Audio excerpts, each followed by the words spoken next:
देश के लोगों को एक ऐसा रिफॉर्म, एक ऐसा जीएसटी की सुविधा छूट मिली है। पहले आपको पता होगा कि जीएसटी में आज नवरात्रि का पहला दिन है, तो आप सभी को इस नवरात्रि की और आने वाले विजयादशमी की भी शुभकामना और बधाई है। आज उत्सव की शुरुआत का दिन है, वो आज से ही जीएसटी में जो परिवर्तन किया गया है, जो छूट दी गई है, उसकी शुरुआत कर दी है। छूट इसलिए कि पहले जीएसटी के 4 स्लैब हुआ करते थे, 5, 12, 18 और 28। लेकिन इस देश के प्रधानमंत्री जी ने वर्तमान में सिर्फ 2 स्लैब कर दिया, 5 और 18। फ़ायदा ये है कि जितनी चीज़ें 12 में थी, बहुत सारे खाद्य पदार्थ हमारे जो इसमें 5% लगता था, उसको शून्य कर दिया।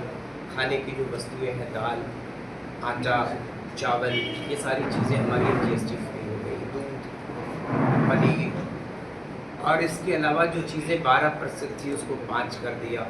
बच्चों की जो पढ़ाई की शिक्षा की किताबें हैं, पेंसिल है, बुकलेट है, शिक्षा के संबंधी जितनी चीज़ें थी, अब उसको 5 कर दिया। किसानी, जैसे हमारा देश किसानों का देश है, तो जितने कृषि उत्पाद, आपके जितने उपकरण होते थे, खाद होती थी, बीज होता था, अनाज होते थे, उन सब पे जो 12 से लेकर 18% तक टैक्स हुआ करते थे, उनको भी 5 कर दिया।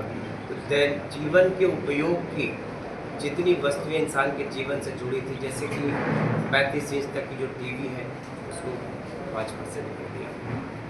तो साइकिल है, बहुत सारी उपयोग की वस्तुएं हैं जो इंसान की दैनंदिनी में, जीवन की रोज़मर्रा की ज़िंदगी में शामिल है।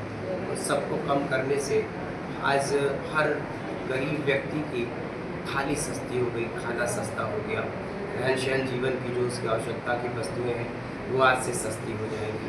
तो बहुत बड़ा फ़र्क आएगा। बड़ा रिफॉर्म का फ़ायदा देश को ये मिलेगा कि हमारी क्रय शक्ति, जो उपभोक्ताओं की उपभोग करने की शक्ति है, वो बढ़ेगी। इस जीएसटी के परिवर्तन का देश को ऐतिहासिक लाभ होने जा रहा है। निश्चित ही देश में 2.5 लाख करोड़ रुपए से ज़्यादा का सरकार को जो रेवेन्यू है, जीएसटी का कलेक्शन है, उसमें कमी आएगी, लेकिन देश की जीडीपी बढ़ेगी। देश में गरीब का फ़ायदा है, मध्यम वर्ग। तो जैसे देश में आपने देखा कि पिछले 11 वर्षों की इस यात्रा में 2017 से जीएसटी लागू हुई। जब पहले वर्ष की 17 की जीएसटी आई थी, तो वो 5.44 लाख करोड़ रुपए थी। 5 लाख करोड़ रुपए का कलेक्शन आज वर्तमान में 2025 में 22.08 लाख करोड़ का कलेक्शन है। ये जो GST, one nation one tax की जो अवधारणा है देश के प्रधानमंत्री जी की, आपको पता है कि इसके पहले 17 प्रकार के स्थानीय टैक्स हुआ करते थे और 13 प्रकार के सेस, जो central excise, custom, VAT, CST, आपको ये सारे टैक्स तो लोग धीरे धीरे भूलने लगे होंगे। तो सेंट्रल और स्टेट का मिला के कुल 30 प्रकार, 2 दर्जन से ज़्यादा के टैक्स हम लोगों को देने पड़ते थे। लेकिन आज एक वन नेशन वन टैक्स की जो पॉलिसी है देश के प्रधानमंत्री जी, उसका देश को लाभ मिला। और ये जो जीएसटी का कलेक्शन है, ये 22 लाख करोड़ रुपए, यही देश की प्रगति की नींव बना रहे हैं। तो ये जो जीएसटी में रिफॉर्म हुआ है, ये निश्चित ही देश के आने वाले दिनों में प्रगति का आधार बनेगा। आत्मनिर्भर भारत का जो सपना है देश के प्रधानमंत्री जी का, वो साकार होगा, देश तरक्की करेगा। 11 वर्षों की इस यात्रा में 25 करोड़ लोग जो गरीबी रेखा से जिनका जीवन ऊपर उठा है, जिनको आप नव मध्यम वर्ग से जोड़ सकते हैं, ऐसे लोगों के जीवन में भी क्रांतिकारी परिवर्तन आएगा। जो गरीब है, उनकी थाली में निकाल है, उनके खाने पीने की वस्तुएं, कपड़े, सब कुछ, कोई ऐसा विषय नहीं है जो इसमें उनके जीवन में कमी ना आएगी। तो वो जब चीज़ें सस्ती होंगी तो खरीदने का, क्रय करने का जो सीमा है वो बढ़ेगी, तो देश का पैसा देश के काम आएगा। तो आत्मनिर्भर भारत का जो आह्वान है देश के प्रधानमंत्री जी का, उसको आज के इस रिफॉर्म के बाद से मैं कह सकता हूँ बड़े गर्व से कि देश की आज़ादी के बाद ये जीएसटी लागू हुई थी, ये भी एक बड़ा रिफॉर्म था। उसमें कमी करके एक और आपके सामने परिवर्तन की नींव देश के प्रधानमंत्री जी ने रखा है। देखिए, व्यापारी बंधुओं को तो जीएसटी भरा जाता है, जीएसटी किसी भी वस्तु पे पे करते हैं, उसका रिटर्न और उसका पैसा फिर उनके खाते में, सरकार ने उसको भी मिनिमाइज़ कर दिया कि बहुत कम समय में जीएसटी के रिटर्न भरने के बाद जो उनका पैसा उनको वापस आना है वो भी बहुत जल्दी मिलना शुरू हो जाएगा। तो मुझको लगता है कि ये रिफॉर्म इसलिए करना पड़ा, देश के प्रधानमंत्री जी ने जो फैसला किया है वो देश हित में, आप इस फैसले को कह सकते हैं कि लोक कल्याणकारी फैसला है।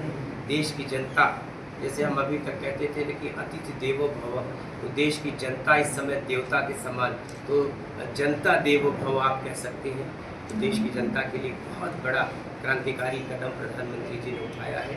और चूँकि हम सबको ये लगता है कि कलेक्शन ज़्यादा होगा, जीएसटी का पैसा जो आता है वो देश के विकास में खर्च होगा, कि प्रधानमंत्री जी ने जनता का हित सर्वोपरि रखा, उसके चलते ये स्लैब ख़त्म किया। और ये सब दैनंदिनी की जो चीज़ें हैं, रोज़मर्रा की चीज़ें जो हमारे जीवन की मूलभूत हमारी आवश्यकताएं हैं, उन सब में कमी कर दिया है। तो कोई विधा, कोई विषय, कोई ऐसा क्षेत्र नहीं, मैंने कहा ना कि विकास से संबंधित हर वस्तुएं सस्ती होंगी, गरीब के उपयोग की सस्ती होंगी, मध्यम वर्ग के उपयोग की चीज़ें सस्ती होंगी।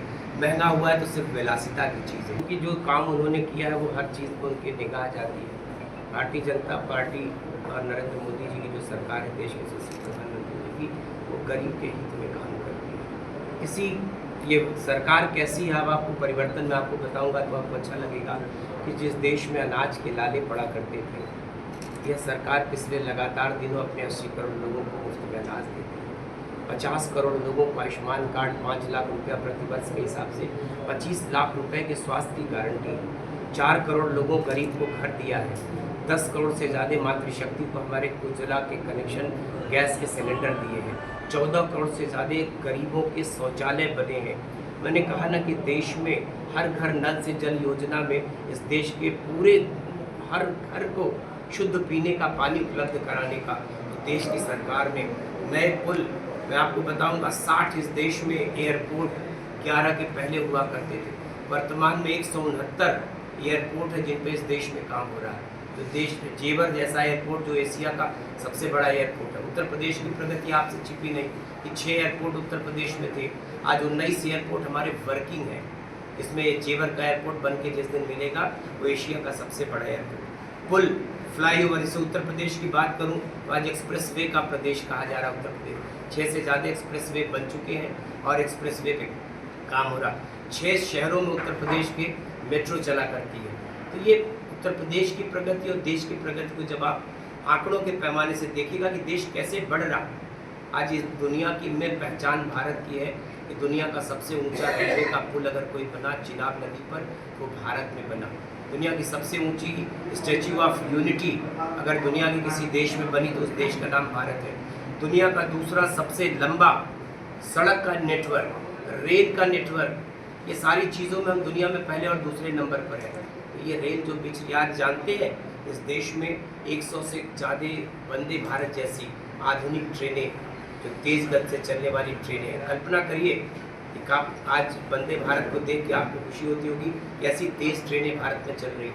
तो भारत में रेल यातायात, चाहे वो चाहे यातायात परिवहन का हो, इन देश में अंतर्राज्यीय जल परिवहन की शुरुआत, हल्दिया से लेकर काशी तक की यात्रा हो, रोपवे का शहरी यातायात में प्रयोग तक, और काशी में बन रहा रोपवे हो, ये सब इस देश में ऐसे प्रयोग हैं। और ये सिर्फ इसलिए संभव हो पाया कि जीएसटी के रूप में इस देश में एक बड़ा tax, 1 nation 1 election, 1 nation 1 ration card, 1 nation 1 education की कड़ी में इस देश में 1 नेशन 1 टैक्स।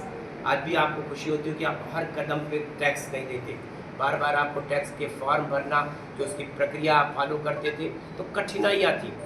उन कठिनाइयों को समाप्त करके देश के प्रधानमंत्री जी ने जो 1 नेशन 1 टैक्स की पॉलिसी है, उसके तहत देश का बहुत बड़ा फायदा हुआ है। और आने वाले दिनों में आत्मनिर्भर भारत की जो कल्पना है, उसको इस जीएसटी के रिफॉर्म से बहुत बड़ी ताकत मिलेगी। देखिए, भारत पाकिस्तान के रिश्ते आपसे छिपे नहीं हैं। वो जिस तरीके का रिएक्शन दिखाते हैं, जिस तरीके का व्यवहार करते हैं, उनको कहीं न कहीं से उनकी अपनी कार्यशैली रही है। शुरू से आपने देखा कि क्रिकेट के मैदान में पाकिस्तान के खिलाड़ियों का जो अभद्र व्यवहार है, चाहे वो जावेद मियांदाद का दौर, आपको पुरानी चीज़ें आपको याद बहुत सी नहीं होंगी। तो ये अभद्रता उदंडता उनके खिलाड़ियों के स्वभाव में है, लेकिन हम भारतवंशियों खिलाड़ियों की तारीफ करेंगे। उन्होंने कभी अपने व्यवहार से सारी दुनिया का दिल जीता है। बस बंदूक तो उनके जीवन में शामिल है, बंदूक के बगैर उनका जीवन नहीं है। जब ओसामा बिन लादेन जैसा आतंकवादी दुनिया में तलाशा जाता है तो मिलता है पाकिस्तान के एक ज़िले में, एक शहर में रहते हुए मिलता है। तो मुझको लगता है कि आतंकवाद का दुनिया में सबसे बड़ा पोषक पाकिस्तान है, तो ये बैच भी उनके लिए बंदूक जैसे दिखाई देती है।